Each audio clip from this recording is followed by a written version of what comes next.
Recent ഞാനൊരു video കണ്ടിട്ടുണ്ടായിരുന്നു. Basically അത് ദുബായ് റിയൽ എസ്റ്റേറ്റിനെ പറ്റി, ദുബായ് റിയൽ എസ്റ്റേറ്റിലെ പുതിയ പിള്ളേരെ പറ്റിയിട്ടുള്ള വീഡിയോ ആണ്. ഒരു ആള് പറയുന്നുണ്ട്, ഒരു ഫേമസ് ആയിട്ടുള്ള ഒരാളാണ്, ഞാൻ പേരൊന്നും പറയുന്നില്ല, എനിക്ക് ഹേറ്റ് സമ്പാദിക്കാൻ ഇഷ്ടമല്ല.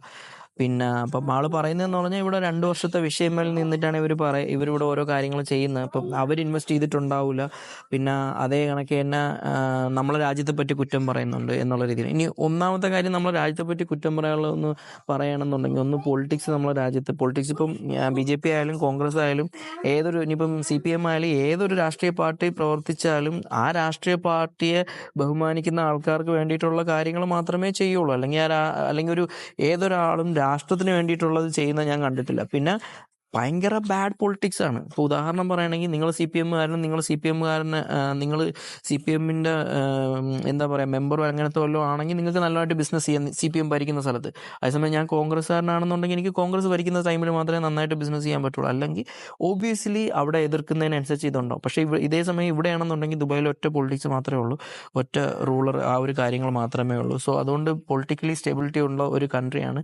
ബിസിനസ് ചെയ്യാനും റിയൽ എസ്റ്റേറ്റ് ചെയ്യാനും എല്ലാ കാര്യങ്ങളും ചെയ്യാൻ വേണ്ടിയിട്ട് ഉള്ള ഒരു ഇവിടെ 200 നാഷണാലിറ്റി ജീവിക്കുന്ന ഒരു സ്ഥലം ആയതുകൊണ്ട് എല്ലാ കാര്യത്തിനും ബെസ്റ്റ് ആയിട്ടുള്ളതാണ്. സോ ഈ രണ്ട് ഡിഫറൻസ് എന്തായാലും നിങ്ങളെല്ലാവരും മനസ്സിലാക്കണമെന്ന് വെച്ചിട്ടാണ് അവർ അങ്ങനത്തെ വീഡിയോസ് ചെയ്യുന്നത്. ഈ നമ്മുടെ രാജ്യവും വേറൊരു രാജ്യവും തമ്മിലുള്ള വ്യത്യാസം എന്താണെന്നുള്ളത് അത് മനസ്സിലാക്കിയേ പറ്റുള്ളൂ. ഈ പറയുന്ന ആൾ ഇവിടെയാണ് ബിസിനസ് ചെയ്യുന്നത്, അല്ലാതെ അയാൾ നാട്ടിലല്ല ബിസിനസ് ചെയ്യുന്നത്. അദ്ദേഹത്തിന് നാട്ടിലും ബിസിനസ് ചെയ്യാൻ പറ്റും, പക്ഷേ അദ്ദേഹം ഇവിടെയാണ് ബിസിനസ് ചെയ്യുന്നത്. അതെന്തുകൊണ്ടെന്ന് പറഞ്ഞു കഴിഞ്ഞാൽ ഇവിടെ ഓപ്പർച്യൂണിറ്റീസ് കൂടുതലുള്ളത് കൊണ്ടാണ്. സോ അത് നമ്മൾ തന്നെയാണ് മനസ്സിലാക്കാനുള്ളത്. അപ്പം പിന്നെ രണ്ടാമത്തെ കാര്യം, 2 വർഷത്തെ വിസ എന്ന് പറഞ്ഞാൽ അതിൽ കൂടുതലും വിസ എടുക്കാനുള്ള ഓപ്പർച്യൂണിറ്റീസ് ഉണ്ട്. 10 ഇയർ വിസ എടുക്കാനുള്ള ഓപ്പർച്യൂണിറ്റീസ് ഉണ്ട്. ഇനി പ്രോപ്പർട്ടിയിൽ ഇൻവെസ്റ്റ് ചെയ്താൽ 5 ഇയറും 10 ഇയറും എടുക്കാനുള്ള ഓപ്പർച്യൂണിറ്റീസ് ഉണ്ട്. ഓപ്പർച്യൂണിറ്റീസ് ഇഷ്ടംപോലെ ഉണ്ട്.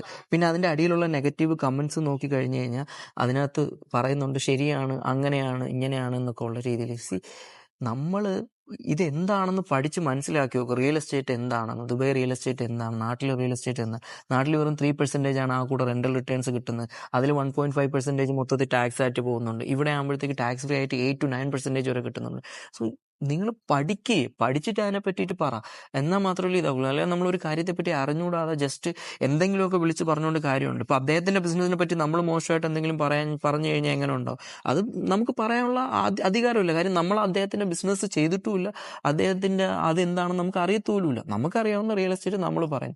ഇതിനെപ്പറ്റി ആരും വീഡിയോ ചെയ്യുന്നത് കണ്ടിട്ടില്ല. എനിക്ക് റിയൽ എസ്റ്റേറ്റിനോട് പാഷൻ ഉള്ളതുകൊണ്ട് ആൾക്കാർ അതിനെപ്പറ്റി മോശം പറയുമ്പോഴത്തേക്ക് എനിക്ക് വിഷമം വന്നുകൊണ്ട് ഞാൻ ചെയ്തതേ ഉള്ളൂ. ആരെ ഹേർട്ട് ചെയ്യാൻ വേണ്ടി ഞാൻ ചെയ്തതല്ല. ഓക്കെ.